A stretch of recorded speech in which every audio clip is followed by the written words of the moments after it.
at its core, it comes from people who ultimately want to be God. They want to be the ultimate master. They want to be the ultimate creator. They want to be the controller of all that they, survey. Mm-hmm. And so when you look at, for example, people who have faith in God, well, if you have faith in God, that means you are not going to be open to having faith in them or their power or the government. And so therefore, they view this as a competition, that they have to compete for our faith and our allegiance and our loyalty. And that if we believe in an authority and higher power that is more powerful than the government, then that takes away what they view as their oxygen. Wow. How many of these people are there? I can't give you a number, but when you look at people who are telling us that what we know to be objectively true in the biological difference between a man and a woman and a boy and a girl, and they tell us you're wrong, just believe what we are telling you, that a biological male can become pregnant. Whether they realize, there are definitely politicians out there who are just parroting the talking points because they're lazy and they're just trying to go along to get along, and they're just trying to keep their job, and they care more about keeping the job than actually speaking the truth. And it's what we talked about. You don't want to be ostracized in Washington. You don't want to be cast out. They see what happens to people like me and what the Democratic Party did to me, even as I was in Congress and I was running for president on the Democratic ticket. They have done for years all that they could to destroy me. And I had, even when I was in Congress there towards the end, I was going to work with a Democrat colleague on a piece of legislation or an issue that we had agreed on for years and we had worked together on previously. And that member's staff told my staff, no, we're not going to work with you guys on this because we don't want our boss to be infected with your boss's toxicity. Are you serious? I'm dead serious. It's a true story. And so they look at people like me, even people who may agree on some of these things that we're talking about, that just, again, it's common sense. It's common sense. They are terrified. So we said not a single Democrat in the House or Senate has stood up for the well-being of kids in this issue of gender-affirming care.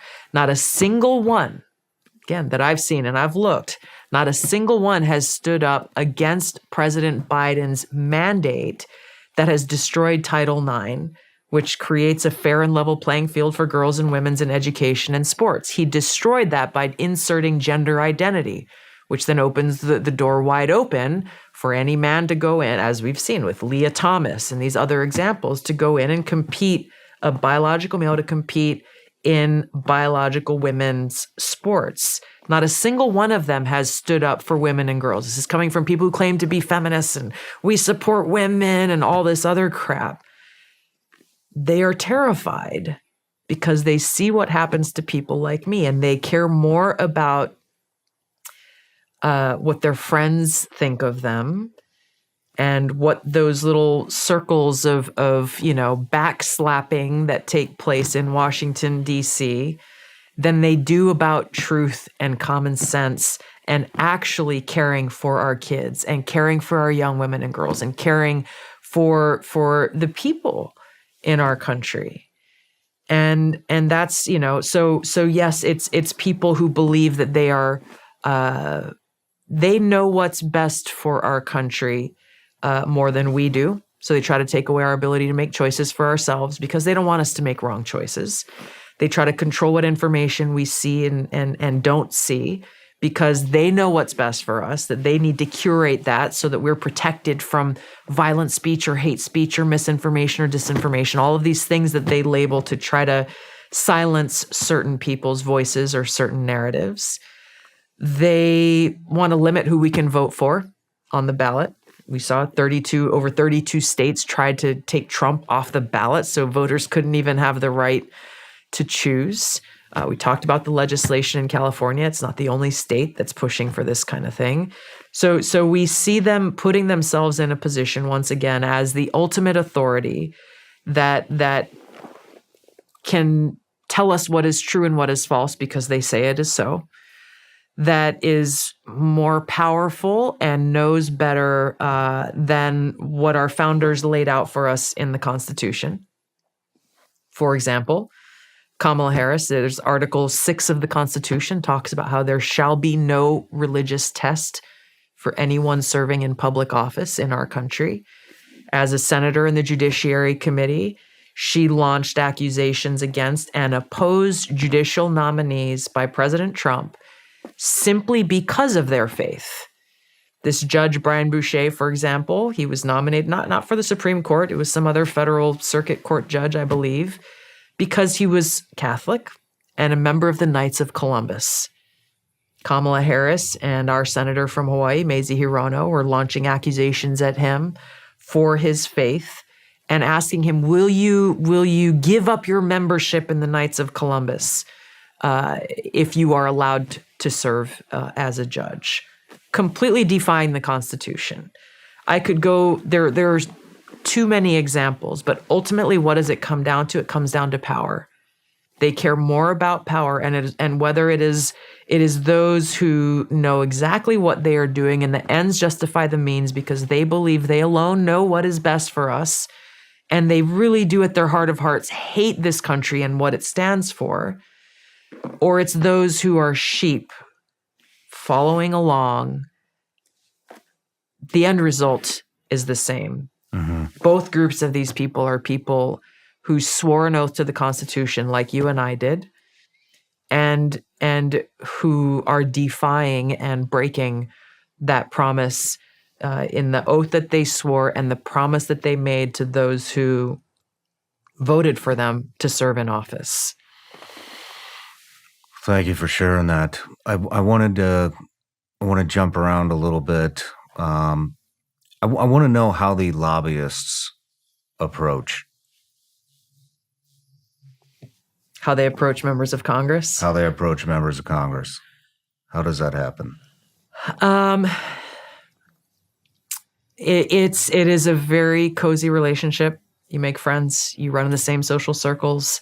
There are lobbyists. There are retreats that either members of Congress or political parties host, and lobbyists are very much a part of that. I'm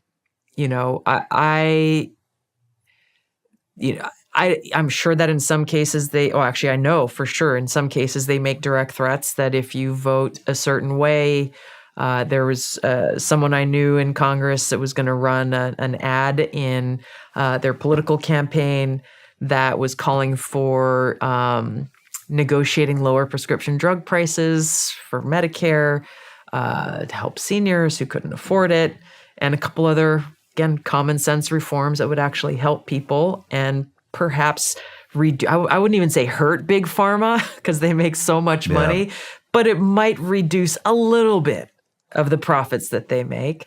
And the industry and the lobbyists for the industry said, if you run that ad, we're going to pull the $5-10 million that we had set aside to run ads supporting your candidacy. They pulled the ad. And so you have the direct threat approach of pulling back of monetary support, and then you just have lobbyists who build up that friendship, and obviously they're funding these people's campaigns, and just be like, hey, bro, here's what I need you to do. This is what my boss is asking for. This is why it's important. I know this probably isn't a big issue for your district, so this is an easy one. Why don't you just vote this way?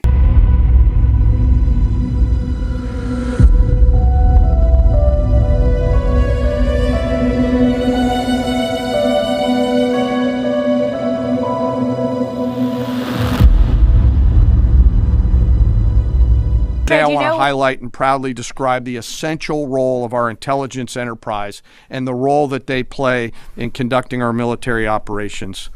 The totality of their work is the culmination of days, months, and in many cases, years of work by our uniformed and civilian intelligence professionals.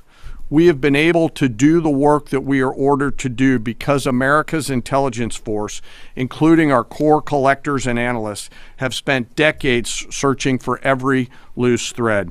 From the determination of a particular intelligence requirement to that piece of intelligence being collected in the field by a military or interagency case officer to the rigorous analysis that goes into reporting on that finding, those team members spend their careers answering the incredibly important questions that we must attempt to answer before, during, and after operations. They live in the enemy's mind.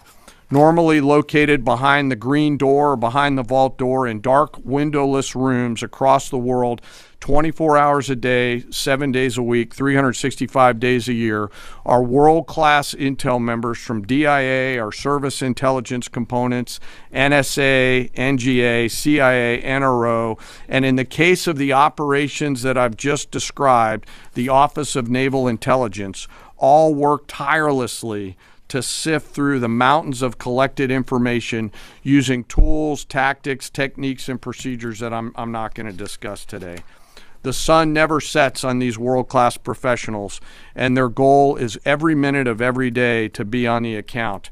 And they know the enemy. They know their combat capability, their weapons, their industrial and economic systems, and they know their leaders' pattern of life, where they go, what they think, and what they do. Thanks to their work, we know Iran, and it is an incredible work that they do. Again, none of our operations that we've conducted during my time in this job could have been done without the service of these intelligence professionals. And the distance from those core collectors and those analysts to those Patriot crews who are defending U.S. forces forward or the fighter pilots is incredibly small. Every single day, as their mottos say, they are committed to excellence in the defense of the nation and to securing the future, and they're doing the work of the nation. Won't divulge internal conversations. I will say that those of us within the intelligence community continue to provide the president with all of the best objective intelligence available to inform his decisions. The last what the world wants is an insecure United States. We need a strong, healthy, wealthy, self-competent, not warmongering United States to keep peace. It's the way your president is managing things, President Trump, that is. War in this context and in pursuit of peace is necessary.